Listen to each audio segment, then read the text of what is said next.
أشوف صاحبك صاحب السيارة السبورت بعد ما وصل.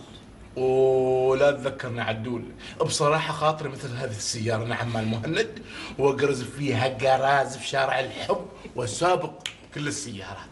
زين، سهلة، شيل قرض على راتبك وطلع السيارة.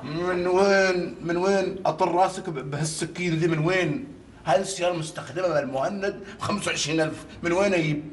أنت عليك حركات. حركات أنت. هذا صاحبك وصل.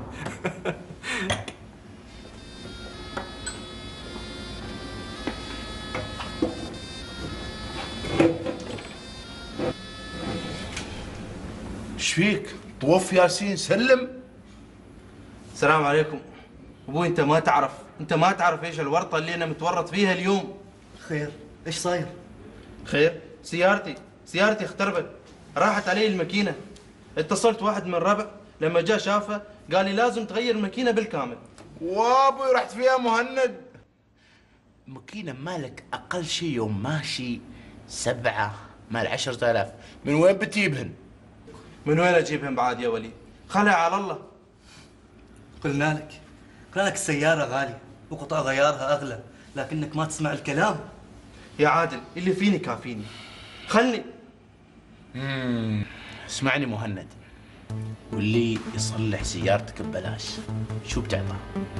اقول لك انا الغشمره، ترى اليوم مو المافي لنفس حق المزاح. يا حبيبي انا ما امزح وياك، اتكلم جد، بصلح سيارتك ببلاش. اقول لك حط لسانك فمك واطلب اللي بارد، خليني اريح فؤادي. والله عاد براحتك، انا قلت لك ضامن لك اصلح سيارتك ببلاش، وش فيك؟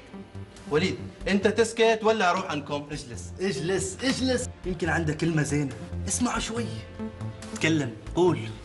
اسمعني حبيبي، انت تعرف سيارتي ما تسوى حتى 50 ريال، واذا اعرف حد في التامين يمكن توصل 70 يعني، لكن سيارتك معمله ب 25,000، شو بنسوي؟ انا بعرض سيارتي وانت تيا وتدعمها، يعني انا بحصل 2000 ريال، لا تكون طماع، وانت يصلحوا لك سياره، ولا انهم وش بعد؟ ولا انهم يعطوك تعويض وبتحصل كذا 75,000 ب4 البوز. اما انك يا وليد طلعت ما سهل. تم، بس وين نسويها؟ ما عليك، المكان عندي. وش بنسوي؟ بنشيل سيارتك بالليل عشان ما حد يشوفنا، ومثل ما قلت لك بحط سيارتي بعرض، انت تنزل من فوق انزين وتطحن السياره، وفوق ذا خلصت الموضوع. تم، بس متى راح نسويها؟ ترى قلت لك بعد 4 5 ايام نشوف الوضع والخطه عندك.